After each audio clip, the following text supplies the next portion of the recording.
आए थे भगवान कृष्ण जी, कह रहे थे आपकी सरकार बनने वाली है।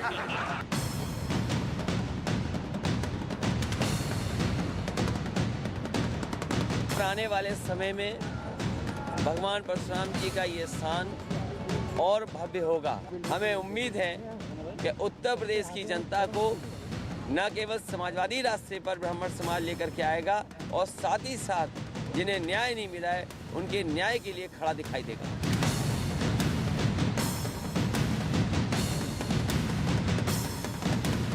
सत्ता के प्रति जो इनकी अति लालसा थी, इसने देश का भी विभाजन करवाया था।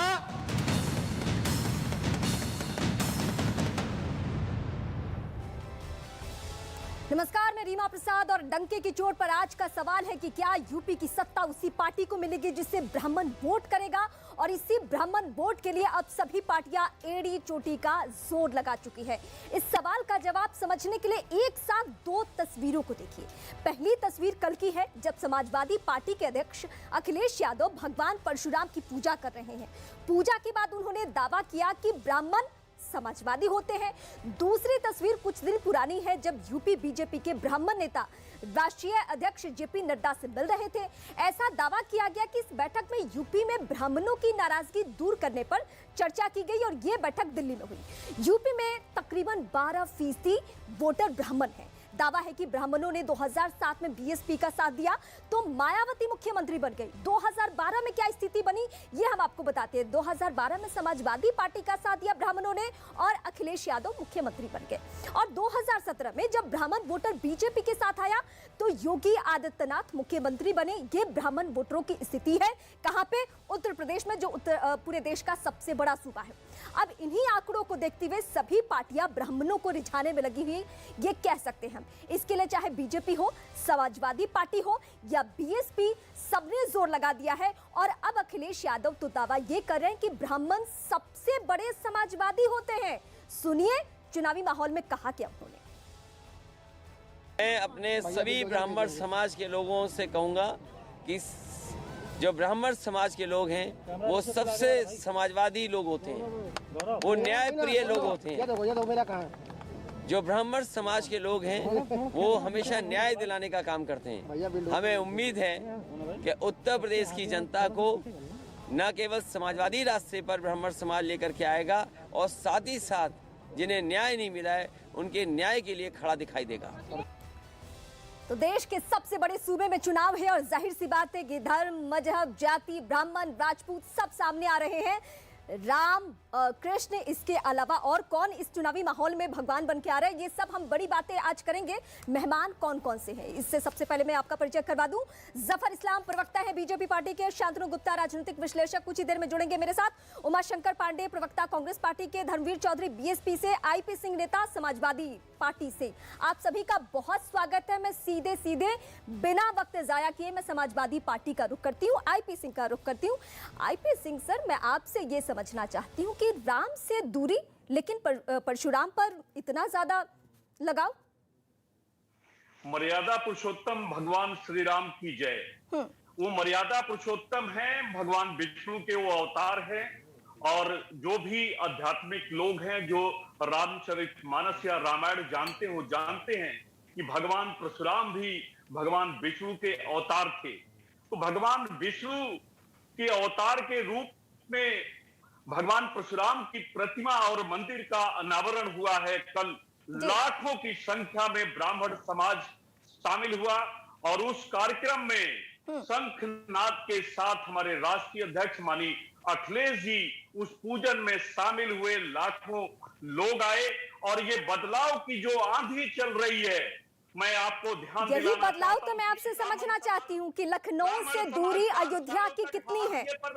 लखनऊ से अयोध्या की दूरी कितनी है पहले ये बता दीजिए, फिर मैं और मेहमानों के पास भी जाऊंगी। जी जी बताइए, सवाल पूछिए, क्या पूछना चाहते हैं? लखनऊ से अयोध्या की दूरी कितनी है कि आपको जाने में वक्त लग गया, लेकिन परशुराम पे आप मेहरबान हैं और आप पूजा कर रहे हैं, तो हम तो समझ रहे हैं कि आप ब्राह्मण वोट को साध रहे हैं।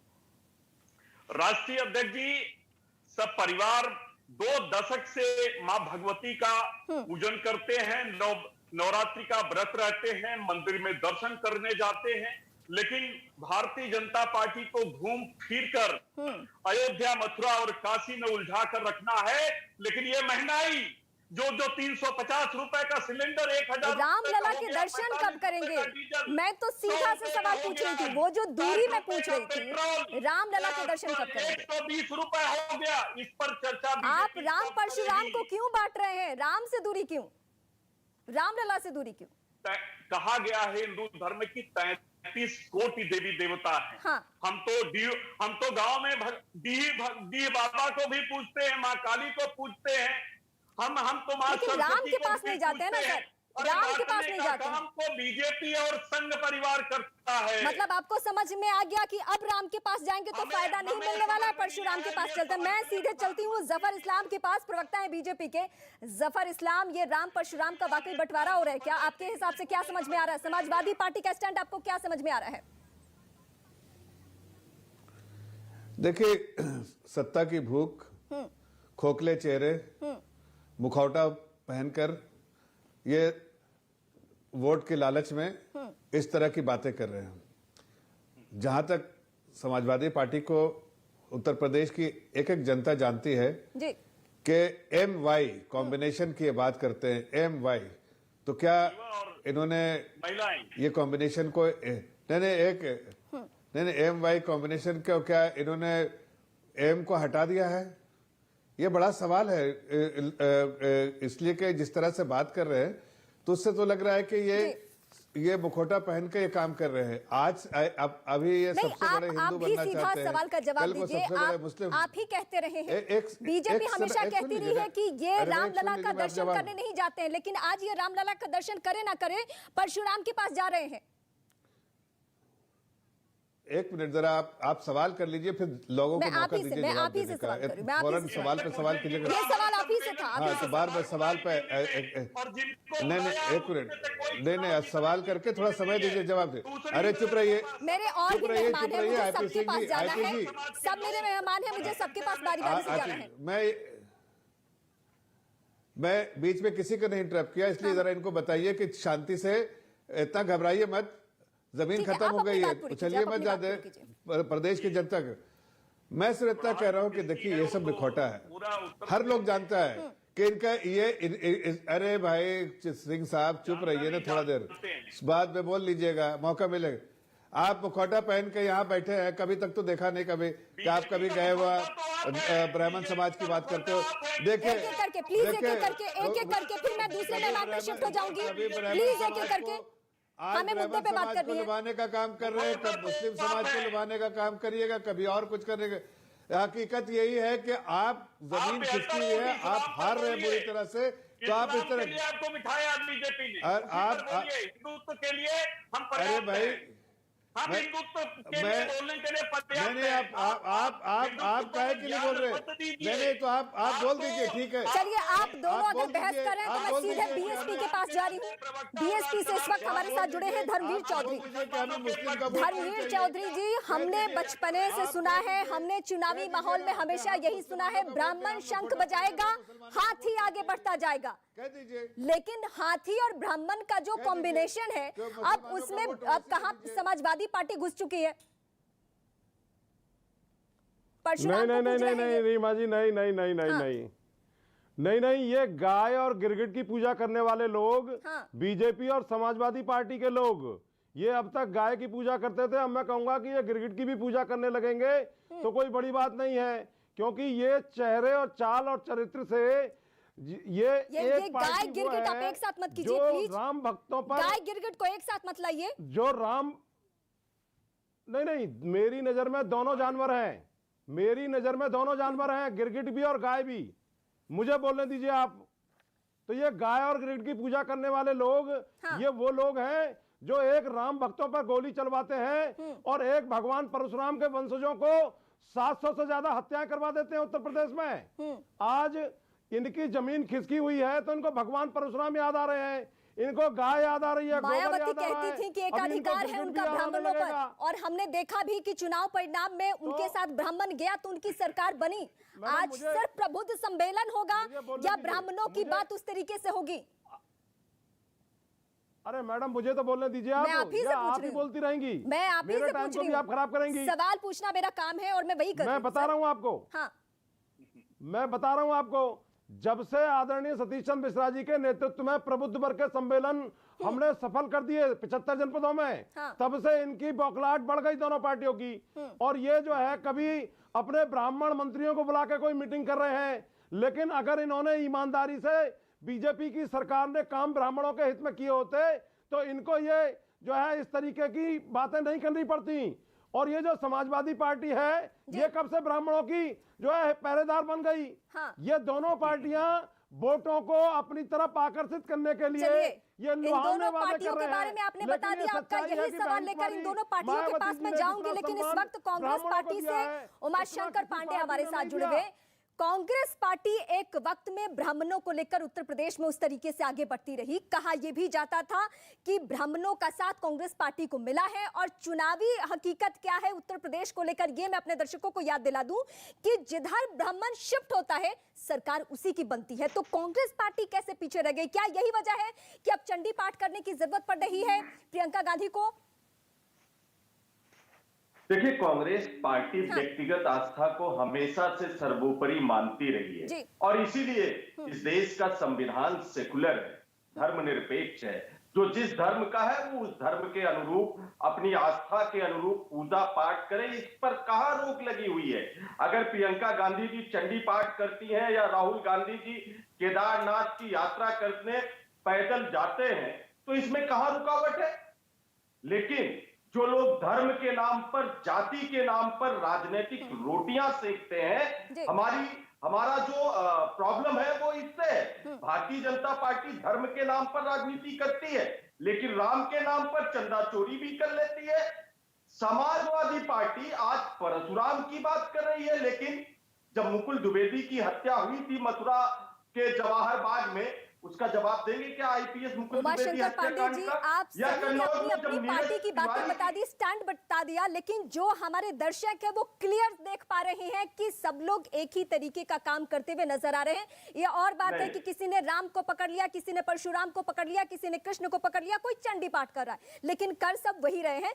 शांतनु गुप्ता जो कि राजनीतिक विश्लेषक हैं और उत्तर प्रदेश की राजनीति से बहुत करीब से, बहुत बारीकी से वाकिफ है। सर, मैं आपसे बिल्कुल शार्पली समझना चाहती हूँ कि बीजेपी के ऊपर और योगी आदित्यनाथ को लेकर आपने किताब लिखी, यानी आपको बहुत अच्छे से मालूम है कि वहां किस तरीके से सरकार चल रही है। लेकिन ऐन चुनाव से पहले शांतनु जी, अगर बीजेपी को भी दिल्ली में जेपी नड्डा के नेतृत्व में ब्राह्मणों की मीटिंग करने की जरूरत पड़ती है, तो इसको हम किस तरीके से देखें?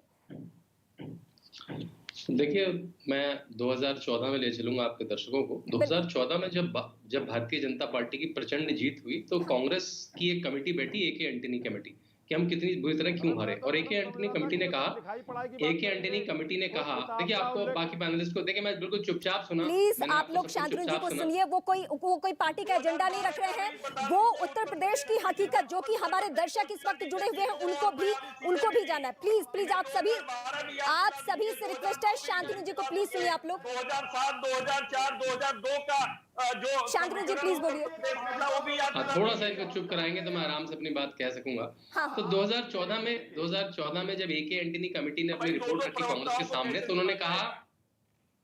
उन्होंने कहा कि हमें कांग्रेस को अपनी जो एंटी हिंदू इमेज है उसको हटाना पड़ेगा। और उसके बाद से शुरू हो गया मंदिर भ्रमण। फैंसी ड्रेस की तरह राहुल गांधी, प्रियंका गांधी मंदिर जाने लगे, कभी जनेऊ पहनने लगे शर्ट के ऊपर से, कभी रुद्राक्ष पहनने लगे, कभी टीका लगा लिया फैंसी ड्रेस की तरह।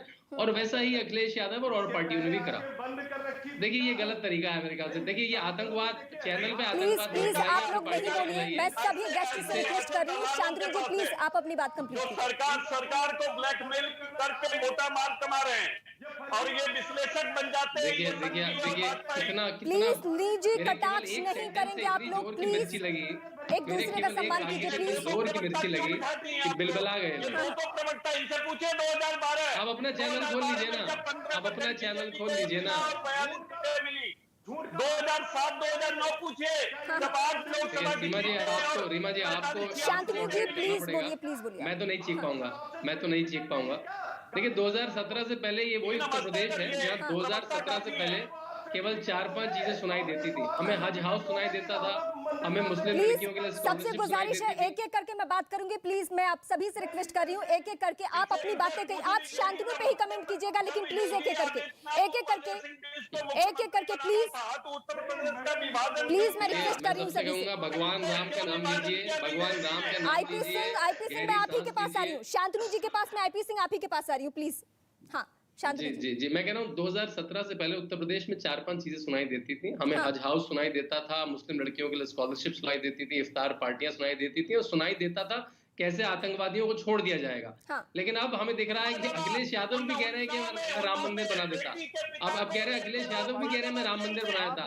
मतलब राम भक्तों पे गोलियां चलाने वाले आज कह रहे हैं कि मैं भी राम मंदिर बनाऊंगा। तो इससे बड़ी राम की विजय क्या है?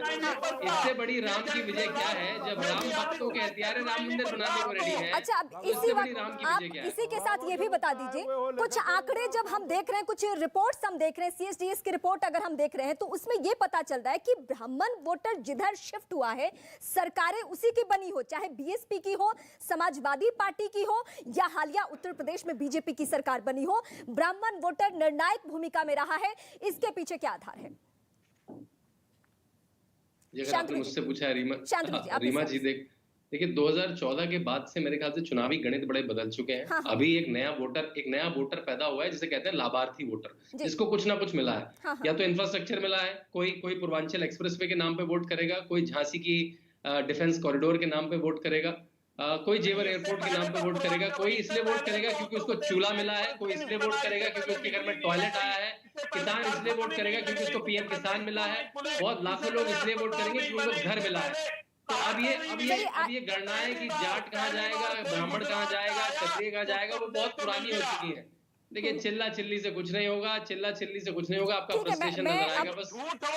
ठीक है, अब आप ही से मैं जवाब लेती हूँ। आईपी सिंह, मेरा सवाल सीधा है कि आपके समाजवादी पार्टी के जो मुखिया अखिलेश यादव, हर मंच से वो बेरोजगारी की बात करते रहे, हर मंच से वो विकास की बातें करते रहे, लेकिन आज अखिलेश यादव ब्राह्मण को समाजवादी बता रहे हैं। इसके पीछे मुझे आधार बताइए। किसी को आपत्ति नहीं होगी। आईपी सिंह, आपसे सवाल है। मर्यादा पुरुषोत्तम भगवान राम जब वो अयोध्या छोड़कर जब वो चल दिए, वनागमन पर वो आगे बढ़े, नाम अच्छा लग रहा है आपके मुंह से। ये चुनावी माहौल। अरे आपको आईपी सिंह, मेरा सवाल कुछ और था। मेरा सवाल ये था कि आपके नेता को समाजवादी ब्राह्मण कहने की जरूरत क्यों पड़ रही है? आप तो विकास की बातें कर रहे थे, आप तो बेरोजगारी की बातें कर रहे थे। आपके सुर क्यों बदल गए हैं? आप क्यों आ गए हैं दूसरे के पिच पे? आईपी सिंह, सीधा सवाल है, आप दूसरे के पिच पे आके बैटिंग क्यों कर रहे हैं? अरे जंगल राज खत्म हो गया भैया, 2017 में खत्म हो गया, काहे को इतना आप ऐसा लग रहा है? आईपी सिंह, मेरा सवाल आपसे है, आप दूसरे के पिच पे बैटिंग क्यों कर रहे हैं? आप ब्राह्मण को समाजवादी बता रहे हैं। भाई आप कम से कम थोड़ा आपको सबको बोलने दिए आपसे जो सवाल पूछा जा रहा है, आपसे जो सवाल पूछा जा रहा है उसका जवाब आप नहीं दे रहे। मैं जफर इस्लाम के पास अब जा रही हूँ, बीजेपी के प्रवक्ता हैं। क्या समाजवादी पार्टी के मुखिया अखिलेश यादव, जफर इस्लाम, अगर परशुराम के पास जा रहे हैं, अगर वो उनकी वंदना कर रहे हैं, तो आपको खतरा है कि ब्राह्मण वोट फिसल जाएगा बीजेपी से? देखिए मैडम, ऐसा है कि रीमा जी, हम पूरे समाज को एक साथ, एक नजरिए से देखते हैं, एक साथ लेके चलते हैं। एक खाली बर्तन जो है बहुत आवाज करता है, आपको पता है ये कहावत है, खाली बर्तन। वैसे देखिए आईपी सिंह वैसे बहुत आवाज कर करने कुछ किया नहीं। मैं आपके बाद उनका आवाज जरा बार आ रही हूँ सवाल पूछने, आप सवाल का जवाब नहीं दे रहे, सिर्फ डिबेट खराब कर रहे हैं आप। अपने समय में बोलिए। आईपी सिंह, मैं आपसे आखिरी बार खाली बर्तन आवाज मत कीजिए, ज्यादा ठन ठन ठन ठन कर रहा है। हम अपनी टीम से रिक्वेस्ट करेंगे इनका ऑडियो डाउन किया जाए। अरे जी, आप बोलिए। इनका ऑडियो डाउन कीजिए। वैसे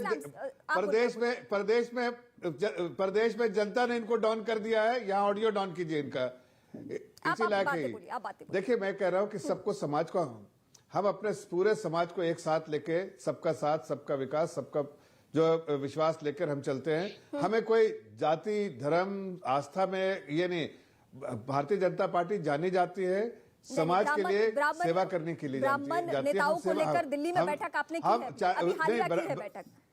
अभी दिल्ली में जेपी नड्डा के नेतृत्व में बैठक बिल्कुल की है। और देखिए सुनिए, आप अभी बिल्कुल देखिए, मैं कह रहे कि वो रिप्रेजेंटेटिव है, कोई भी रिप्रेजेंटेटिव, बहुत सारे समाज के लोग आके मिलते हैं, तो वो समाज के लोग मिलते हैं तो पार्टी के प्रेसिडेंट से ही मिलेंगे और किससे मिलेंगे।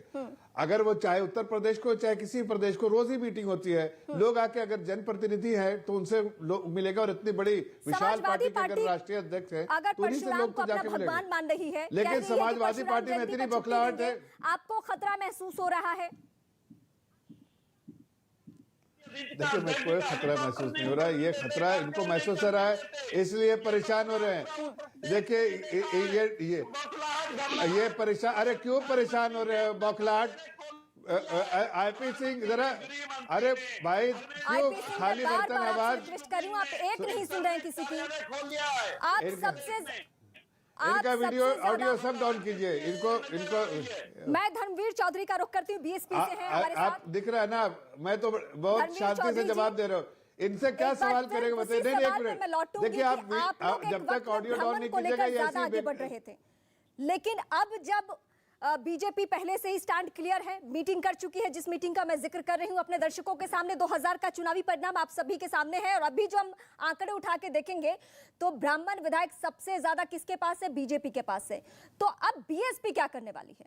खतरा और ज्यादा बढ़ चुका है एसपी और बीजेपी दोनों की तरफ से ब्राह्मण वोटर को लेकर। रीमा जी, अगर इन्होंने ब्राह्मणों की कोई सुध ली होती तो आज जेपी नड्डा जी को ये आपात मीटिंग बुलानी नहीं पड़ती। बहुजन समाज पार्टी ने इस देश में सबसे ज्यादा ब्राह्मणों को आगे बढ़ाने का काम किया। 2007 से 12 की सरकार में जो है हमारे 50 से ज्यादा एमएलए थे, 30 करीब 15 मंत्री थे और 15 राज्य मंत्री थे। माननीय सतीश चंद्र मिश्रा जी हमारे यहाँ राष्ट्रीय महासचिव नंबर 2 के नेता हैं। हम कोई दिखावा नहीं करते हैं। और ब्राह्मण, मैं ये बता चुकी हूँ कि ब्राह्मण वोटर जिधर रहा है उसकी सरकार बनी है। अगर बीएसपी की सरकार मैडम मुझे बोलने दीजिए, मुझे बोलने दीजिए मैडम, मुझे तो बोलने दीजिए। आप मुझे बोलने नहीं देती हैं, मुझे बोलने दीजिए। मैं ये कह रहा हूँ मैडम रीमा जी, अगर इन्होंने ईमानदारी से ब्राह्मणों का साथ दिया होता तो ये 700 से ज्यादा ब्राह्मणों की हत्या उत्तर प्रदेश में कैसे हो गई ये बताएं जफर इस्लाम। ये जो खुशी दुबे तन्हाई की जेलों में नाबालिग बेटी बंद है, जिस पर एक भी जो है मुकदमा नहीं होना चाहिए, उसके यहाँ जमानत उत्तर प्रदेश सरकार नहीं होने दे रही है। ये कैसे जो है इन्होंने जेल में डाल रखी है। और आप मुझे बताइए कि ये परशुराम की छुट्टी कैंसिल करने वाले कौन लोग हैं? तो ब्राह्मण समाज अपने अस्तित्व की रक्षा के लिए जिस तरीके से भगवान परशुराम ने फरसा उठा करके एक कुल का विनाश किया था, वही भगवान परशुराम के वंशज आज 2022 में बाबा साहब की वोट की ताकत से उसी कुल का विनाश कर देंगे और इनको मठ में छुपने की जगह भी नहीं मिलेगी। मैं रीमा जी मैं आपको बता रहा हूँ, ये जफर इस्लाम कहाँ चले जाएंगे इनको भी नहीं पता है। अरे सुन जी बोलिए। अच्छा भाई देखिए, जफर इस्लाम कहाँ जाएंगे बता रहे। जफर इस्लाम इस देश में, इसी प्रदेश में रहेंगे और ये जब सबका साथ सबका विकास की बात करते हो, मुसलमानों को कितने टिकट दे रहे बता दो जरा मुझे आप। जफर इस्लाम जी, ब्राह्मण मारे गए, दलित मारे गए, मुसलमान मारे गए, बुलडोजर सिर्फ जो है आप कितना दे रहे? बुलडोजर और गोली बुलेट ये दो ही लोगों पर चल रही है, मुसलमानों पर ब्राह्मणों पर। मुस्लिम मैं आपको खुला चैलेंज दे रहा हूँ, उसके अलावा कुछ नहीं कर सकते। और आज ब्राह्मण समाज भी घबरा रहा होगा आपसे, ब्राह्मण समाज भी परेशान हो रहा होगा कि कैसे अचानक हितैषी कैसे हो गए, जिनके सबसे बड़े कट्टर दुश्मन आप लोग हैं। वो कह रहे हैं कि हम आपको हितैषी है। ब्राह्मण समाज जानता है सबसे बड़े आप कट्टर दुश्मन उनके आप ही लोग हैं। इसलिए आप उनको लुभाने का काम मत कीजिए, झूठ बोल के गुमराह करके। वो समझते हैं, वो समाज समझती है कि आप जो है बसपा जो है वो सबसे बड़े उनके कठोर दुश्मन है। आप उनको लुभाना, आप और समाजवादी पार्टी दोनों कठोर दुश्मन है। देखिए इसलिए आप इस तरह की बातें करें, हम सबको साथ लेकर चलते हैं, हम सबको साथ लेकर चलते हैं। आपने एक सतीश मिश्रा जी को वहाँ पर बैठा के एक बार मैं फिर शांतनु जी का रुख करूंगी। बदलने वालों शांतनु जी, मैं आपसे आप प्लीज सभी लोग आप चुप हो जाए। मैं शांतनु जी के पास जा रही हूँ। शांतनु जी, मजबूरी है हम सभी की कि हम जाति पे बैठ के बात करें, क्योंकि भारत में राजनीति की कड़वी सच्चाई है कि कास्टिज्म पे हम सभी को बात करना ही पड़ेगा। यही हकीकत है। लेकिन अब मैं आपसे आधार समझना चाहती हूँ कि अगर ब्राह्मण वोटर इतना प्रभावशाली है, उसके वजह से अगर सरकारें बन रही है, बिगड़ रही है, तो क्या वजह है? आखिर आज राम से दूरी बनाने वाले परशुराम को अगर जरूरी मान रहे हैं तो इसके पीछे क्या मजबूरी है? देखिए, राम इस पूरे देश के इष्ट हैं। राम जन जन के हीरो हैं। केवल वो ब्राह्मणों के नहीं, जाटों के नहीं, त्यागियों के नहीं, बनियों के नहीं, सबके इष्ट देव हैं। और मेरे ख्याल से जैसे मैंने कहा कि 2014 के बाद से 2014 को लज्जित मत करिए। अरे आप छोड़िए ना, आप देखिए जब मैं आपसे सवाल पूछती हूँ तो आप जवाब नहीं देते हैं, शोर मचाते हैं, दूसरे के वक्त में भी शोर मचाते हैं। अरे परेशान है।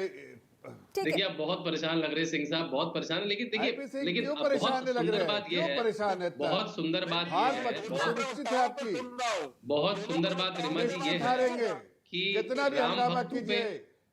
कि राम भक्तों पे गोलियां चलाने वाले भी जब राम राम करने लगे तो आपको राम की महिमा का पता लग जाता है। राम भक्तों पे गोलियां चलाने वाले जब राम राम करने लगे तो आपको राम की महिमा का अंदाज लग जाता है। आपको पता है 2017 से पहले अखिलेश यादव ने जो वीएचपी की कार्यशाला है, विश्व हिंदू परिषद की एक कार्यशाला थी अयोध्या में, उसमें पत्थर आना तक मना कर दिया था। मंदिर तो बनाने की बात दूर, उसमें पत्थर आता था जिसमें नक्काशी होती थी। उस पत्थर को आना भी मना कर दिया था अखिलेश यादव ने उस पत्थर को भी आना मना कर दिया था। और हमने देखा है कि आज अयोध्या का स्वरूप कैसा है, आज काशी का स्वरूप कैसा है, आज मथुरा का स्वरूप कैसा है, आज कुशीनगर का स्वरूप कैसा है। तो अब ये बात जन जन को क्लियर हो गई है, जन जन को साफ हो गई है कि हिंदुओं को बांट के और केवल मुस्लिम अपीजमेंट करके आप चुनाव नहीं जीत सकते। आपको जमीन पे काम करना पड़ेगा, आपको गैस देनी पड़ेगी, आपको जमीन देनी पड़ेगी, आपको चूल्हा देना पड़ेगा, आपको टॉयलेट देना पड़ेगा, तब आपको वोट मिलेगा।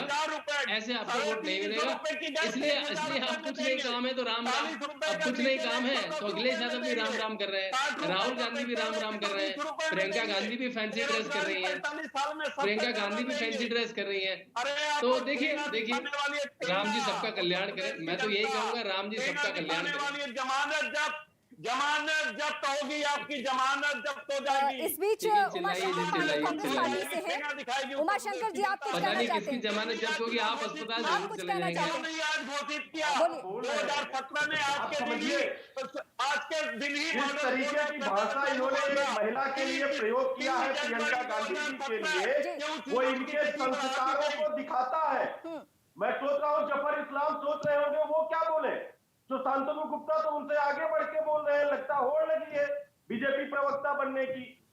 देखिए क्या है, उत्तर प्रदेश में 4 साल अरे वो हकीकत बता रहे हैं, तीनों की सरकार रही है, आपके पास कुछ बताने को नहीं है। 222 की कांग्रेस की सरकार रही है, उससे ज्यादा ये लोग उत्तर प्रदेश में सरकार बना के। लेकिन उमाशंकर जी, एक सवाल मैं ऐड करना चाहूंगी, आपकी नाराजगी भी स्वाभाविक है, लेकिन एक सवाल मैं ऐड करना चाहती हूँ। लोगों ने क्या किया, जिस भी प्रदेश का चुनाव देख लीजिए, उमाशंकर जी मेरा सवाल सुनिएगा, जिस भी प्रदेश का चुनाव आप उठा के देख लीजिए, ऐन चुनाव के मौके पे ही मंदिर मंदिर जाने की होड़ मच रही है। ऐन चुनाव से पहले ही परशुराम को पूजा जा रहा है, राम को पूजा जा रहा है, चंडी पाठ किया जा रहा है। हालिया उदाहरण मैं पश्चिम बंगाल की मुख्यमंत्री ममता बनर्जी का देना चाहती हूँ। मंच से चुनावी पाठ कर वो चंडी पाठ कर रही थी। मैं बड़ा हिंदू ये होड़ मच रही है। प्रियंका गांधी जी ने 7 प्रतिज्ञाएं ली है महिलाओं के लिए। प्रियंका गांधी जी ने इस प्रदेश के नौजवानों के लिए, किसानों के लिए उन्होंने प्रतिज्ञाएं ली है और चाहते हैं कि इस पर चर्चा हो। लेकिन भारतीय जनता पार्टी और समाजवादी पार्टी दोनों एक दूसरे के लिए बैटिंग कर रहे हैं। मैं जरा जवाब देने दीजिए, मैं नहीं करूंगा। समाजवादी पार्टी एक दूसरे के लिए रीमा जी मैं नहीं करूंगा। हर के समय वक्त की कमी है, उमाशंकर जी मैं आपसे रिक्वेस्ट कर रही हूँ, जफर इस्लाम का जवाब ले लेती हूँ मैं। जफर इस्लाम, देखिए आज हम कह रहे हैं कि आपको इस चैनल पे फर्क साफ दिख रहा है, साफ फर्क दिख रहा है। तीनों पार्टियां जो है मुखौटा पहन के क्या बोल रही है, ये फर्क दिख रहा है। मैं तो जरा सिंह साहब से पूछना चाहता हूँ, अरे सिंह साहब ये बताइए, क्या एम वाई कॉम्बिनेशन में एम को आपने डंप कर दिया क्या? आपको एम को डम कर दिया MY कॉम्बिनेशन में। सिंह साहब आखिर क्या बात है, आप आज आप मुसलमानों की बात करना बंद कर दिए। तो बीजेपी ने आपने दिया। अरे हम तो कर ही रहे हैं। आप देखिए इस बार मुस्लिम समाज को हमने जितना किया है आपने खाली इस्तेमाल किया है, हमने कोई इस्तेमाल नहीं किया, वोटों का इस्तेमाल नहीं, हमने उनके लिए काम किया है और सारे आंकड़े बताते हैं कि हमने काम किया है। आपने जो है खाली उनको इस्तेमाल किया है, इसलिए इस बार आप उनको इस बार फिर इस्तेमाल करना पड़ रहा है। इसलिए फर्क साफ दिखता है कि आप जैसे छोटे लोग पहन के लोग आज ब्राह्मण समाज, हिंदू समाज, पंडित और मंदिर की बात कर रहे हैं। क्या MY समीकरण में से M को आपने इस्तेमाल किया, जो कि बीजेपी का सवाल है? क्या आपने M को इस्तेमाल किया? आज तो बिल्कुल फर्क साफ दिख रहा है कि देखिए तीनों पार्टियां कहां घूम रही है, किसकी होर मचा रही है तीनों पार्टियां। अरे फर्क साफ दिखता है, ये फर्क आ गया मेरे भाई सिंह साहब। हम मुस्लिम समाज का भी सम्मान करते हैं, हम हिंदू धर्म का भी करते हैं, बौद्ध का भी करते हैं, जैन का भी करते हैं। अरे आप तो कहा कि हम तो खाली हिंदू थे, हम नागरिकों की बात करते हैं। अभी तो आप कह रहे थे नहीं हम नहीं करते। नहीं आप तो कह रहे थे मुस्लिम समाज के लिए नहीं हम लेकिन आप नागरिकों की बात करते करते ब्राह्मण की बात करने लगे। अभी तो आप गलत बात कर रहे हैं। अभी थोड़ा देर पहले कुछ और मुखौटा पहन के बात किया था। देखिए अभी आप मुस्लिम समाज को गाली दे रहे थे और अभी आप कह रहे हैं, देखिए ये झूठ, ये सब मुखौटा है आपका। मुखौटा पहन के आप जो कर रहे हैं ना, देश जान रहा है, हिंदू कर रहे हैं। अभी फर्क जो है ना, फर्क साफ दिख रहा है, आज साफ दिख रहा है, इतना साफ दिख रहा है कि आज आपको वोटों के लिए ये भी करना पड़ रहा है।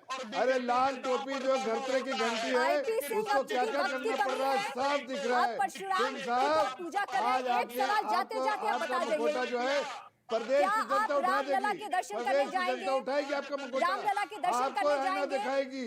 आप इस तरह वोट के लालच में जो भरोसिया बन रहे हैं ना, वो आपको उसका मुखौटा उठा के लोग आपको जनता वहां की दिखाएगी।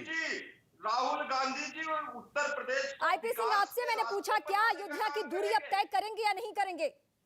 परशुराम को भगवान मान लिया, राम को मानेंगे कि नहीं? पर माननीय राष्ट्रीय अध्यक्ष जी ने कहा कि अब तक अगर मैं मुख्यमंत्री रहा होता तो मंदिर बनकर तैयार हो गया होता, और विश्वास करिए अयोध्या की सड़कें नहीं बनी। सर क्या कह रहे हैं बैठ के, आप क्या कह रहे हैं? 6 बार मैं अयोध्या जा चुकी हूँ, 6 बार अयोध्या जा चुकी है। राम की अयोध्या की सड़कें नहीं बन पाई। आज आप कह रहे हैं कि आप मंदिर बना देते या नड्डा के जहाज पर। चलिए मैं चाहती हूँ जफर इस्लाम इसका बेहतर जवाब दे सकते हैं। जफर इस्लाम आप बताइए, ये कह रहे हैं कि ये राम मंदिर बनवा दिए होते, आपने वक्त लगा दिया। ये बेचारे क्या जाने। नहीं ये तो मैं तो इतना कह रहे, देखिए वो इतने बड़े बड़े झूठ मत बोलिए।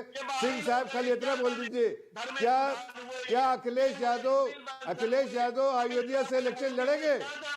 क्या अखिलेश यादव अयोध्या से इलेक्शन लड़ेंगे? और सवाल मिल गया, अखिलेश यादव अयोध्या जाएंगे और अयोध्या से चुनाव लड़ेंगे? चलिए बता दीजिए आज ही। बताने वाले लोग हैं, क्या पता इनको इतिहास यही बता दीजिए।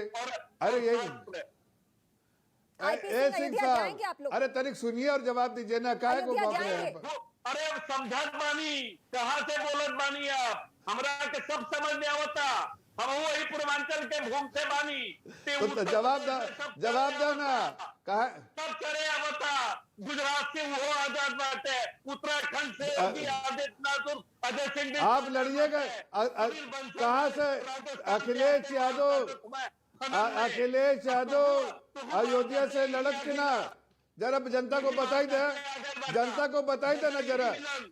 तो उत्तर प्रदेश का दिल और छाती बड़ी है जो आता। अरे अखिलेश यादव लड़ेंगे कि नहीं बताइए? गुजरात में क्या गुजरात? अरे बताइए ना, अयोध्या से लड़ेंगे, मंदिर तो आप बनाएंगे नहीं, ये तो सब झूठ है। खाली लड़ेंगे क्या? यही डिक्लेयर कर दीजिए सिंह साहब, यही डिक्लेयर कर दीजिए। अरे यही डिक्लेयर कर दीजिए ना, इतना ही छोटी सी तो बात बोल रहा हूँ कि हाँ लड़ेंगे, अयोध्या से लड़ेंगे, कह दीजिए। आप क्यों नहीं कह रहे, क्यों भाग रहे हैं? मंदिर तो बनाने वाले नहीं। अरे पहाड़ी बाबा बाटे ना, अरे बताइए ना कब बोल पाए, भोजपुरी न समझ पाए न उत्तर प्रदेश। अरे छोड़िए ना भोजपुरी और यहाँ हिंदी का भोजपुरी। आप छोड़िए ना, आप खाली इतना बताइए, आप अयोध्या से लड़िएगा कि नहीं? अयोध्या से लड़िएगा, अयोध्या से लड़ेगा कि नहीं अखिलेश यादव, बताइए। ठीक है, एक बार मैं फिर से एक बार चाहती हूँ कि मैं बीएसपी का रुख करूँ, क्योंकि बीएसपी का आना इस पॉइंट में बहुत जरूरी है। आप इन दोनों को लड़ते हुए देख रहे हैं, एक ने राम को अपना बना लिया और एक ने परशुराम को। आप किसको अपना बनाने वाले हैं?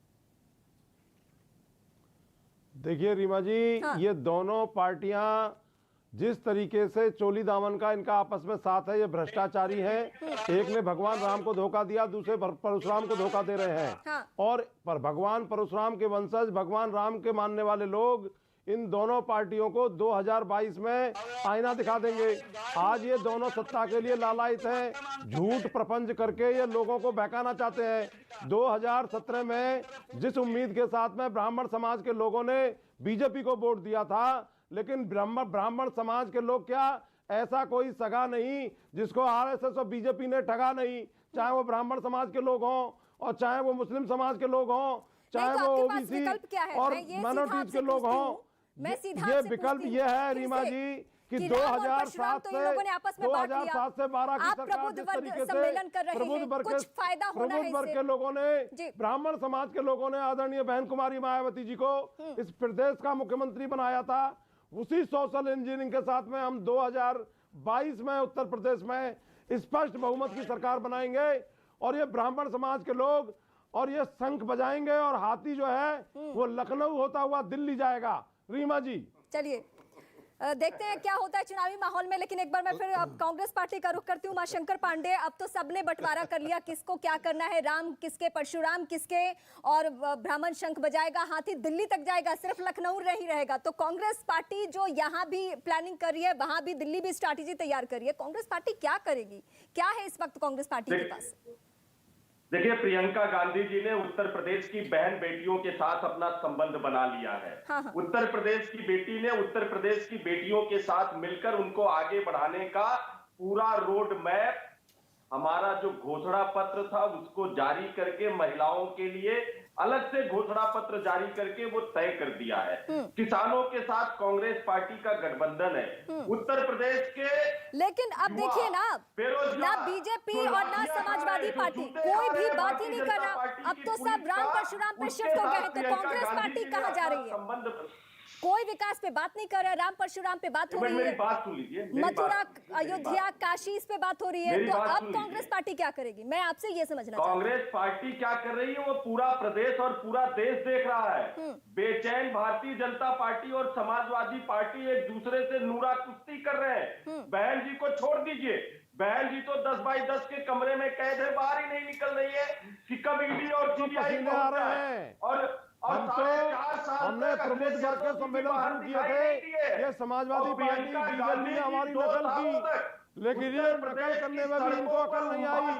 ये ब्राह्मण समाज के लोगों ने इनको बता दिया चाट की हांडी एक बार चढ़ती है, इनकी चढ़ चुकी दोनों की एक बार, अब ये इनके झांसे में नहीं आएंगे। ये प्रबुद्ध वर्ग के लोग, ये ब्राह्मण समाज के लोग, ये सर्व समाज के लोग। अखिलेश यादव जी ये घरों में 4.5 साल तक बैठे रहे, दिखाई नहीं दिए। शांतनु जी, लड़ने को अब ये कहा जा रहा है कि काट की हांडी एक ही बार चढ़ती है, लेकिन ब्राह्मण समाज तो वक्त वक्त पे दिखा चुका है कि वो समाजवादी के साथ भी जा चुका है, वो बीएसपी के साथ भी जा चुका है, वो हालिया वक्त में भी बीजेपी के साथ भी गया है। अब इस चुनाव में क्या माहौल बन रहा है? क्या सबको बहुत क्लियर मालूम है कि ब्राह्मण ही बेड़ा पार करने वाला है सबका? देखिए, मैं बार बार अपनी बात पर रहूंगा। हमें देखिए, मुझे लगता है आपको सिंह साहब का एक अलग से इंटरव्यू कर लेना चाहिए। सिंह साहब को अपनी आवाज से बड़ा प्रेम है, आपको एक इंटरव्यू उनका अलग से कर देना चाहिए सिंह साहब का। देखिए, मैं बार बार आपसे कहूंगा कि उत्तर प्रदेश जाति के समीकरणों से बाहर निकल चुका है। प्लीज वक्त की कमी है, प्लीज आप समझिए इस बात को। उत्तर प्रदेश का वोटर जाति की आप अपनी बात उत्तर प्रदेश का वोटर अब जाति की गणना से बाहर निकल चुका है। वो योगी आदित्यनाथ के, नरेंद्र मोदी के काम को देख रहा है और उसी के हिसाब से वो वोट करेगा। देखिए, ऐसे मेरे ख्याल से डिबेट हो नहीं पाएगी। चलिए, आप सबका बहुत शुक्रिया। आगे भी हम इस मसले पे डिबेट करेंगे और आगे भी बातचीत करेंगे कि उत्तर प्रदेश जो कि देश का सबसे सबसे बड़ा सूबा है, वहां पे किस तरीके से चुनावी माहौल आगे और चुनावी माहौल में राम की क्या भूमिका, परशुराम की क्या भूमिका, और आने वाले दिनों में क्या कोई और नई बात होनी है धर्म के एंगल से, जाति के एंगल से, या विकास की ही पटरी पे ये चुनावी माहौल एक बार फिर से बढ़ेगा? इसके लिए आप सभी को थोड़ा इंतजार करना होगा, यानी अगले दिन का हम फिर आपसे मिलेंगे। आज जुड़ने के लिए बहुत शुक्रिया।